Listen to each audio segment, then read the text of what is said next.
Halo bosku, apa kabar semuanya? Semoga kalian diberikan kesehatan selalu. Dan pada kesempatan kali ini kita akan bahas sesuatu yang super dan menarik, yaitu KF-21 Boramae, pesawat tempur generasi baru dari Korea Selatan yang katanya siap saingi jet-jet dari negara besar. Gimana ceritanya ya? Negara terkenal dengan K-popnya dan drama ini bisa jadi salah satu pemain utama di teknologi militer. Dan seperti apa info menariknya? Simak terus berikut ini. Yang pertama kita bahas latar belakang dan kenapa KF-21 itu penting. Jadi guys, sebelum kita bahas fitur canggih KF-21, kita bahas dulu latar belakangnya.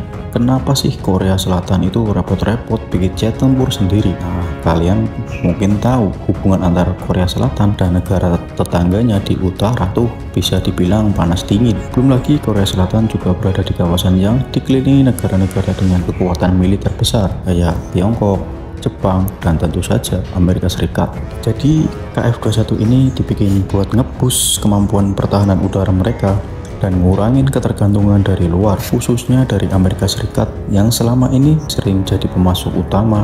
Tapi jangan salah, meski tujuannya buat mandiri, proyek KF-21 ini tetap melibatkan kerjasama dengan perusahaan-perusahaan besar. Salah satunya ya Lockheed Martin. Proyek pengembangan KF-21. Oke, kita masuk ke bagaimana KF-21 ini dikembangin guys. Korea Selatan mulai proyek ini pada tahun 2015 dengan target bikin jet tempur yang setara dengan generasi 4,5. Jadi KF-21 ini diharapkan bisa jadi jet tempur yang setara F-16 atau bahkan nyaris mendekati F-35 Lightning II, tapi dengan biaya yang jauh lebih murah dan teknologi yang bisa dikontrol penuh sama Korea Selatan. Total anggaran yang dikelontorin itu lebih dari 7 miliar USD. Wow, dan gak cuma Korea Selatan aja yang terlibat. Indonesia juga ikutan punya saham di proyek ini, sekitar 20%. Jadi nanti kalau KF-21 jadi, Indonesia juga bakal punya hak buat produksinya.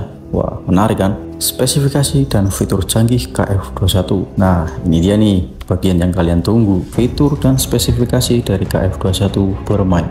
Jadi KF-21 ini adalah jet tempur bermesin ganda, yang artinya dia punya dua mesin yang ngasih daya dorong gila-gilaan buat jet ini. Kecepatannya bisa mencapai Mach 1,81 atau sekitar 2200 km per jam. Dan kalau soal jangkauan, jet ini bisa terbang sejauh 2900 km tanpa isi bahan bakar ulang. Ngirit juga ya. Dari segi desain, KF-21 memang belum sepenuhnya stealth atau punya kemampuan siluman kayak F-35, tapi Korea Selatan berhasil kasih kemampuan semi-stealth. Jadi radar musuh bakal lebih susah buat deteksi jet ini dibanding pesawat tempur generasi 4 biasa. Desainnya ini aerodinamis banget yang bikin performa stabil baik di kecepatan tinggi maupun rendah. Persenjataan dan kemampuan tempur, KF-21 Boramae ini nggak main-main soal persenjataan. Jet ini dilengkapi dengan berbagai macam senjata udara ke udara dan udara ke darat, termasuk rudal AIM-120 AMRAAM yang punya jarak tembak sampai 180 km. Itu artinya KF-21 bisa menyerang musuh sebelum musuh sadar jet ini datang. Nggak cuma itu guys, Boramae juga punya internal weapon bay alias tempat penyimpanan senjata di dalam badan pesawat. Ini penting buat menjaga desain semi-stealth yang tadi kita bahas. Oh iya, KF-21 ini juga bisa dilengkapi rudal presisi tinggi buat nargetin sasaran di darat. Jadi dia fleksibel banget tuh guys, bisa dipakai buat dogfight di udara ataupun misi serangan darat.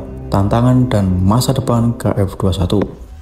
Proyek sebesar ini tentu nggak mulus-mulus aja guys. Ada beberapa tantangan yang harus dihadapi Korea Selatan. Salah satunya biayanya yang besar dan adanya ketergantungan teknologi di beberapa komponen dari luar negeri. Ada beberapa isu teknis juga, apalagi karena ini jet tempur baru yang belum punya jam terbang di lapangan seperti F-16 atau F-35. Tapi di sisi lain, Korea Selatan optimis banget buat masa depan KF-21. Bahkan mereka punya target di tahun 2030 nanti bisa produksi lebih dari 100 unit KF-21 buat kebutuhan militer mereka sendiri. Mereka juga punya ambisi buat jual jet ini ke negara lain. Jadi siapa tahu di masa depan KF-21 ini bakal jadi jet tempur yang sering kita lihat di berita. Kesimpulan dan pendapat pribadi, jadi KF-21 Boramae ini bisa dibilang langkah yang sangat berani dari Korea Selatan buat masuk ke industri jet tempur yang biasanya didominasi negara-negara besar. Mereka mungkin belum sampai di level F-35 atau Su-57, tapi dengan semua teknologi yang canggih, harga yang kompetitif, dan desainnya yang futuristik, KF-21 punya potensi besar buat jadi primadona baru di Asia. Kalau menurut kalian gimana nih guys? Apakah KF-21 Borneo bakal bisa sukses di pasar global? Atau mereka masih punya jalan panjang buat bisa bersaing sama jet tempur lainnya? Tulis pendapat kalian di kolom komentar ya. Oke, thank you banget yang udah nonton video ini. Jangan lupa buat like, subscribe, dan share. Dan jangan lupa nyalakan tombol loncengnya supaya kalian tidak ketinggalan video menarik berikutnya. Sampai jumpa di video selanjutnya. Thank you guys.